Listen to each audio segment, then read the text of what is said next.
Well, hello, this is Jeff Gaudiosi, and you're on misplacedstraws.com where music comes to life. And my guest today is the definition of a rock and roll lifer, and he's making his third appearance on the site. His band Enuff Z'Nuff is about to release their 18th album called Xtra Cherries on July 25th. Please welcome the one and only Chip Z'Nuff. Welcome back, Chip. Oh, thank you, Jeff. I appreciate you having me. You look good, my friend. You're taking care of yourself. Oh, trying to. By the way, no, you stand corrected. It's 20 records. Yeah, I saw both. That was one of the things I was actually going to ask you about because I saw it listed both ways. Yeah, there's actually, I think we're close to 30 records, counting all the Yeah. live records and cover stuff and re-releases and everything that we put out there.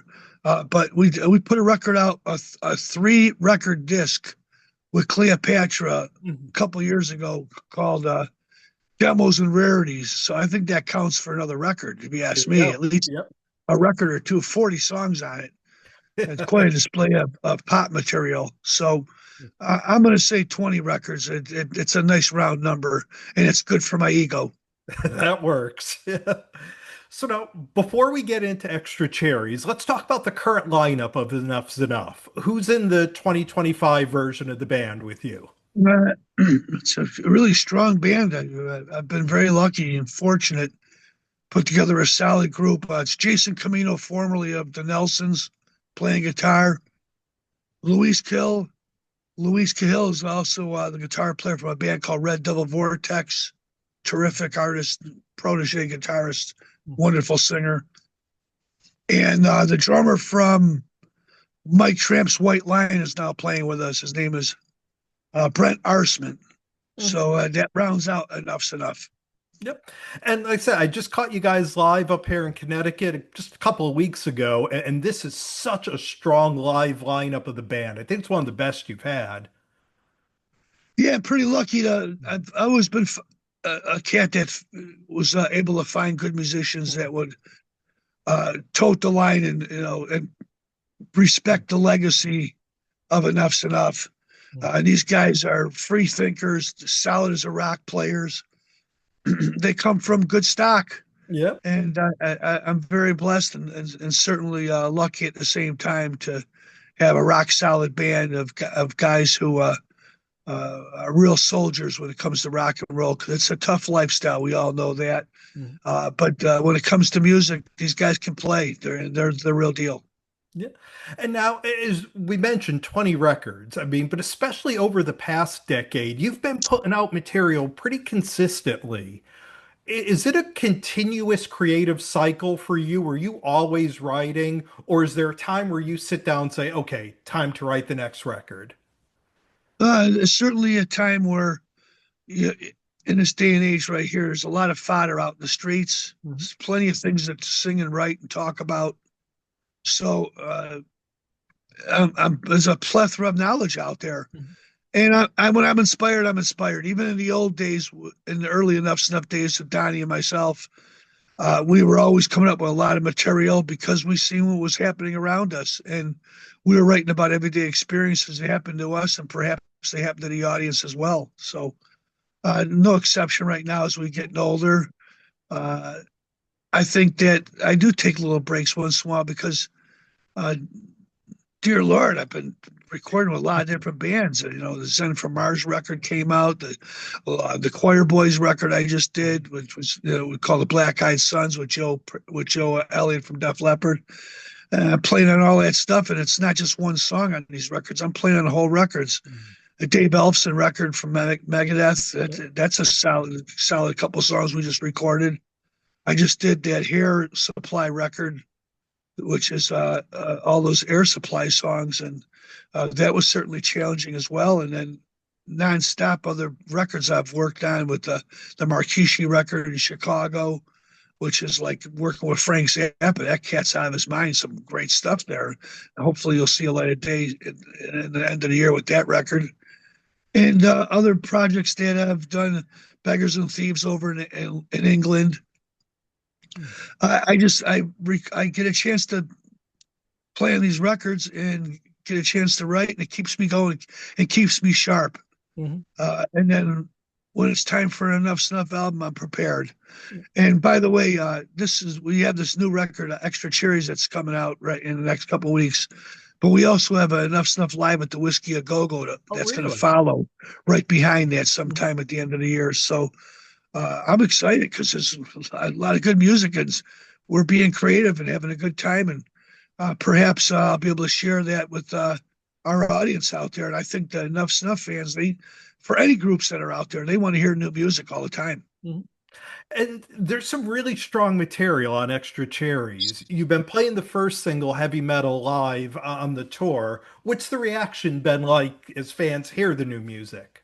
It's been absolutely fantastic. I'm blessed to have some of the greatest fans in the country. And remember, we share the fans with the other bands as well. Yeah. I mean, there's people that like Queen and Mhm. Cheap Trick and Aerosmith and Dirty Honey and the Lemon Twigs and all those different groups that are out right now that like Enuff Z'Nuff as well. Mhm. It's shocking when I go around the country and play these big shows. I run into guys from Lamb of God who acknowledge Enuff Z'Nuff. Mhm. It never seems to surprise me. People that love the music. We share all the fans out there. That's why I tell the audience all the time, please go out and support your favorite bands because their life expectancy is not very long. Mhm. And I want to talk about specifically the opening track on the record, Heartbeat. It's this amazing Paul McCartney style piano ballad. It's a little different from what we expect to kick off an Enuff Z'Nuff record, but it comes across as this great homage to those amazing 70s McCartney solo ballads. Yeah, it's got a little Elton John vibe to it Yeah. as well. Uh, I appreciate that. Thank you very much. I don't want to repeat myself. Obviously, all bands have a certain sound and a timbre about them, and that they carry throughout their career, and we're no different in that.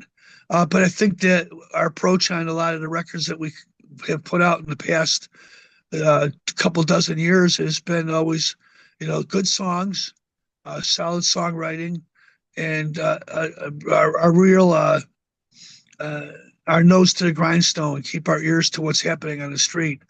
And on that first song, it's real stripped down. I wanted to do something different on this new Enuff Z'Nuff album. And I think I captured that with a organic, simple approach to a pop song, kind of a little bit of a, like I said, the Elton John, McCartney feel to it, colorful, flamboyant. It's a perfect track to start Enuff Z'Nuff album out because we've never, ever started any records off like that throughout our career. Yeah, and it sets you up to hear something new from the band, which is amazing. I also love kind of the left turn where you guys cover Star Star from the Rolling Stones. It's because you guys are always so associated with sort of the Beatles sound that it's interesting to hear you go the other way and do a Stones song. You're very intuitive, Jeff. It certainly was a different approach. That Rolling Stones Star song, otherwise known as around the country as Starfucker, Yeah. was probably the most promiscuous lyric that Yeah. Mick Jagger's ever written in his life. Great riff by Keith Richards as well. My approach to that one was keep it close to the vest. Mhm. I went in the studio, we bashed that one out live with Dax Nielsen playing drums, and I was fortunate enough to get Dax Nielsen to not only play a great drum track to it, but to lend himself to talking Gunnar Nelson to playing guitar on the record. My guitar player, Jason Camino, recommended Gunnar. He said, I think he'd do a fantastic job playing some guitar on this track. And we had the vocals were already in place, and we gave it to Gunnar, and Gunnar put down a great slide solo. And it sounds like Foghat. It's absolutely terrific. It's old Savoy Brown. I just it's slinky and sleazy, and it's just perfect for the track and melodic. And that's a different song because you're right. We are associated a lot of times with our influences, which are Beatles. And You Are What You Eat. But the Rolling Stones, it's something for a little left of center for Enuff Z'Nuff. And I like taking chances. I don't want any handcuffs on me unless I'm in a bedroom with around three young little trim that is not going to tell anybody the stories what I've done behind closed doors. Yeah. You talk about Gunnar. I love Gunnar Nelson. I've had him on here before. We've hung out after his show. He's just a great guy. And the record is loaded with special guests. I mean, Steve Stevens, Steve Brown, Robin Zandler, Steven Adler. You know, those just a couple I want to mention. But you also have a mini Journey reunion with one-time vocalist Robert Fleischman, who's also been on this show. I loved talking with him about a year ago, and Neil Schon playing guitar on the track as well. Did they actually play together, or were they tracks kind of brought in? What happened, Jeff, was back in the early 90s, I was producing a record called the Cyclops Blues Band. Mhm. And Herbie Herbert hired me to produce this record. And it was Gregorico from Sly and the Family Stone, Norton Buffalo from Steve Miller Band, Prairie Prince from the Tubes, Ross Valerie and Neil Schon, of course, were in there. One of the cats from Europe was in there. And we were doing a blues record. And they came to Chicago to hang out with us. And we had a 4 or 5 hour lockout over at Chicago Recording Company, the old studio that housed some great bands, a lot of blues artists and rock artists that were in there. Plant Page did a record over there. The late Steve Albini produced tons of records out of there. Pearl Jam did stuff. It was an iconic studio, a wonderful place. And we all plugged in in an evening and recorded one song with no vocals at all. Just recorded the track, and we just had a great time playing. And that's what's so beautiful about music and being creative. It's all live, no overdubs. Let's not fix this note. Let's not touch this. Let's just let it play and see what we come up with. And then the track just sat, and I had it on a hard drive at my studio where I live in Blue Island. And when I was looking for songs for the record, I wanted to do something that was different. In the old days, to quote the great Steven Tyler, if it's 20 years old, it's new again. And I just went, maybe I'll just go through here and see if I can find some old stuff that would really trips my trigger that would maybe fit on this record. And we found that track after weeks of going through different hard drives through my library of material. And then a green light went off. It said, call Robert Fleischman, because I just finished doing the Robert Fleischman Emotional Atlas record. Yep, There's not I much. talked to him There's not. about that record. There's Yeah. not many musicians on that record. It's the only real instruments on that record besides Robert's beautiful voice is my bass guitar. Everything else is all Moog synthesizers. Yeah. So I thought maybe he'd be interested in doing it. And I told him a story that recorded it with Neil years ago over at Chicago Recording Company. And I think this would be a great acquaintance, getting back together again and, and paying homage to your forebears. Remember Robert co-wrote with Neil Wheel in the Yep. Sky and Anytime, a bunch of songs for Journey, actually. Mhm. He made a Brinks truck full of money. If I pushed him off his fucking wall, he'd break his neck 3, 4 times. He lives right in Lake Michigan. He's got a beautiful house. It's so clean and pristine, you can eat off the floors. And anyway, Robert, long story longer, Robert said, I'd love to sing on it. And he came down to Chicago, and honest to God, he wrote that lyric and sang that melody line in maybe 2 takes. It was the track was done. And I sang with them a cappella in the studio. And then I decided I just don't want my voice to be as loud. I really want to focus on the Journey connection right there. We co-wrote the song along with Donnie Vie, my old partner, Enuff Z'Nuff. He played beautiful piano on that, and it's very like Little Richards. Okay, he sounds fantastic. It's all one take, like I said, no fixing, no overdubs, nothing to the contrary. Just a bunch of guys in the studio smoking a couple of joints and playing some music together, and I think we captured some magic right there, Jeff. And I'm looking forward to putting that record out there and letting people share that with all the Journey fans around the country and the Vinnie Vincent fans as well, because Yeah. Robert's a terrific talent. Yeah, and you mentioned Donnie playing on that record. It's great to hear him back on an Enuff Z'Nuff record. But you also had a track from your original guitar player, Derek Frigo. Now, I mean, naturally, Derek's was an older demo. Did Donnie play this one new, or was that old from Donnie as well? No, Donnie was in the studio with Neil, Sean, and myself, and we would track that song, and just it just sat there Yeah. for years. Donnie didn't even know until recently that he was even on the record. And I always try to throw him on stuff because I want to see him get Yeah. paid too. Yeah. You never know. One of these songs gets picked up in a movie, a soundtrack, a TV show, a commercial, and it's a nice little payday for that little jagoff. Okay, I want to see him do good. I'm a fan, so that's Yeah. why I did it. Yeah. It's a great song. It's a chance to share with the audience a brand new Enuff Z'Nuff with a wonderful collaboration with great musicians. That's what it's all about at the end of the day, Jeff. Yeah, And it who is. cares who drives the bus? Let's get to the picnic. I want to celebrate. And that kind of sums up the record. It's just great music with great musicians. And I don't know, just doesn't seem to be enough of that these days, of people just playing and having fun and enjoying what they do. No, Jeff, I'm pillaging off the hip hop guys, and I've done records with Kanye West, Malik Yosef, Crucial Conflict, a lot of the older guys that were, doing hip hop stuff, Twista. I've played on those records. I'm one of the only rock guys that have done all that stuff.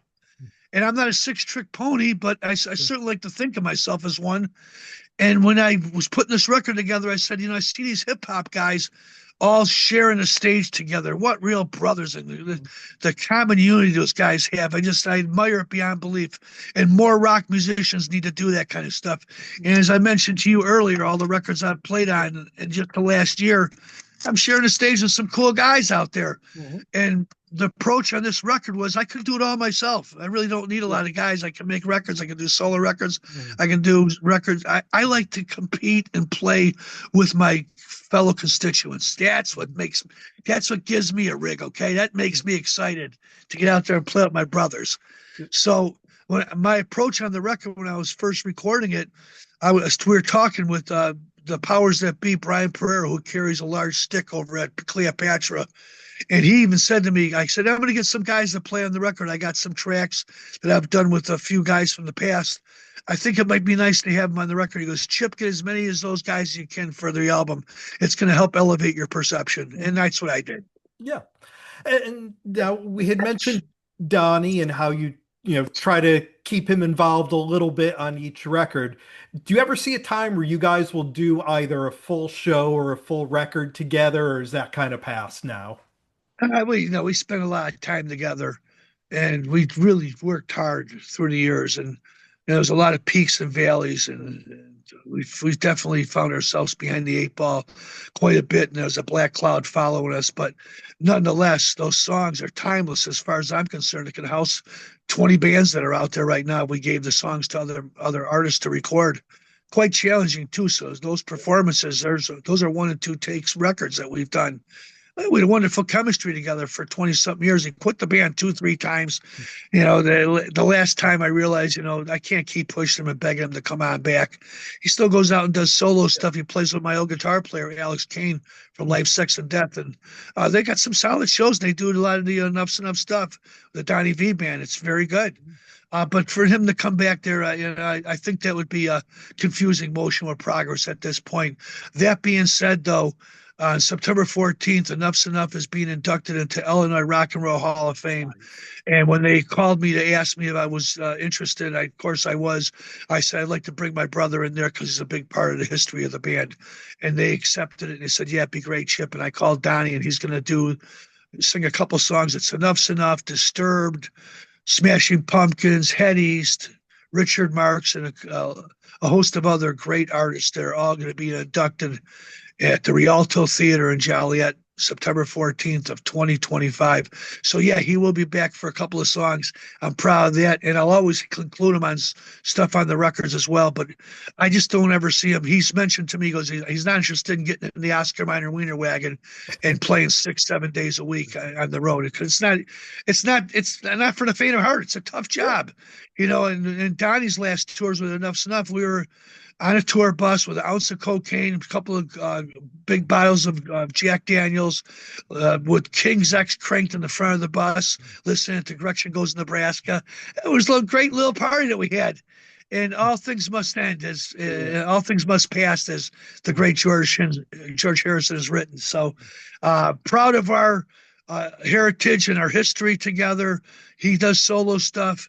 He told me if I want to continue Enough's Enough that I should go out and sing the songs myself and write them there, and that's what I'm doing. But I still share that with him because I want to see him be respected and uh, and be compensated for his hard work and his dedication to rock and roll throughout the years. Yep. And first of all, congratulations on the Illinois Rock and Roll Hall or the Illinois Music Hall of Fame. It's well deserved for you guys. And Thank you. you mentioned how hard it is to tour, and you guys don't have that huge support from a record label, to give you the nice, comfy bus and all of that. For a band like Enuff Z'Nuff, how hard is it for you to keep these lineups together? I mean, you got a really strong lineup with you now. You've had a couple of them over the years. How hard is it to keep a band together? Well, it's a challenging time for everybody, okay? So any bands that can stay together, the big bands that are out there, it's real fucking simple for those cats. All they gotta do is just show up there. They're gonna get paid 1,000, 2,000, 5,000, $10,000 a night, 20 grand, maybe more, and that's gonna motivate them for sure. It's one set, and then you get up and you get in your tour bus or you get in your Learjet and you go and you find yourself some nice trim. Go back to the Ritz Carlton Hotel. There's creme brulee and delicious Manhattans for you, and it's a rock and roll party, and it's wash, rinse, repeat.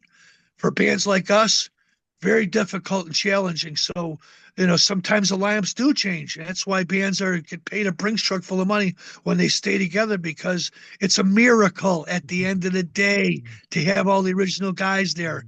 I've went through pain and suffering through my career with Enuff Z'Nuff. I lost my bro Derek Frigo in 2004.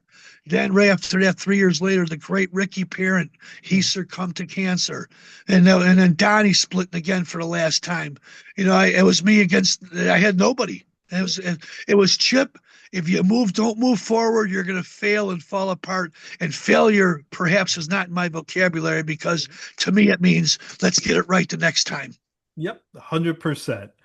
Well, we've been spending some time here with Chips Enough. The band is Enuff Z'Nuff. The record is Xtra Cherries. It's out everywhere July 25th. If you get a chance to check this band out live, I highly recommend it. It's an amazing live show that he's putting on, that he's put on for a lot of years, but still going strong. Chip, it is always a pleasure to talk with you, man. You always got a place to come when you're promoting something, so it's great to see you. Jeff, a real quick shout out to Amanda and my friends over at ABC for helping me put together all these Zoom calls and interviews. It's been wonderful reacquainting myself with people like you. Another shout out to of course Cleopatra Records and to let the fans know out there that we have a documentary coming out next year. It's called Strength and Innocence, and it exposes all the warts, scars, and tattoos of what Enuff Z'Nuff is all about. Make sure you have some tissues next to the TV set because this one will make you cry. Okay, there's some wonderful moments in there, not only showcasing the great songs that Donnie and I have written, but showing you all the things that we had to go through to get to this point in our careers. And I thank the fans out there for their lovely support. God bless everyone out there, and I hope you all live to be 100 years old and healthy. You too, my friend, and thank you for a lifetime of music. We'll Thanks, talk Jeff. soon. I'm going back to sleep. I'm going to get Alex Kane to give me a back rub right now. I'll see you, bro. See you, buddy.